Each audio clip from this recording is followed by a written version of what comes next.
Integration cos to the power 3x dx। তাহলে এটাকে আমরা 4 দিয়ে গুণ করব, 4 cos কিউব x dx। কেন 4 দিয়ে গুণ করলাম, এই যে ফর্মুলাটা লিখে দিয়েছি দেখো, cos 3x is equal to 4 cos cube x minus 3 cos x। তাহলে আমি এই মাইনাস cos x যদি এই পাশে নিয়ে আসি, তাহলে cos 3x plus 3 cos x equal to 4 cos cube x। কথাটা যদি ঘুরিয়ে লিখি, 4 cos cube x equal to cos 3x plus 3 cos x।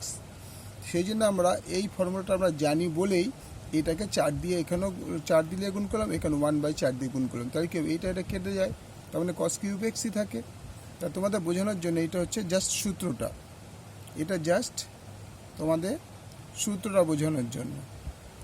তাহলে এইবার এই 1/4 তো থাকবেই, এর বদলে তখন এই জিনিসটা আমি বলতে পারবো 4 cos কিউবের বদলে cos 3x plus 3 cos x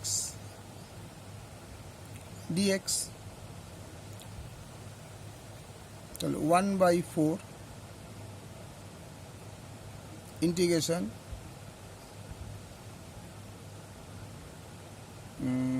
দাঁড়াও, এখানে কি লিখলাম, cos 3x, এটা 3x ছিল, সরি।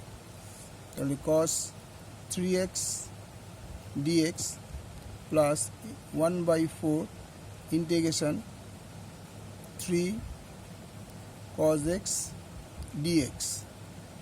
তাহলে 1/4 যা ছিল এটা তাই থাকবে, cos 3x dx, তিনটাকে বাইরে বার করছি, তাহলে 3/4 integration cos x dx।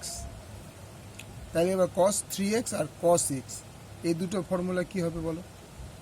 cos 3x মানে হচ্ছে sin 3x/3,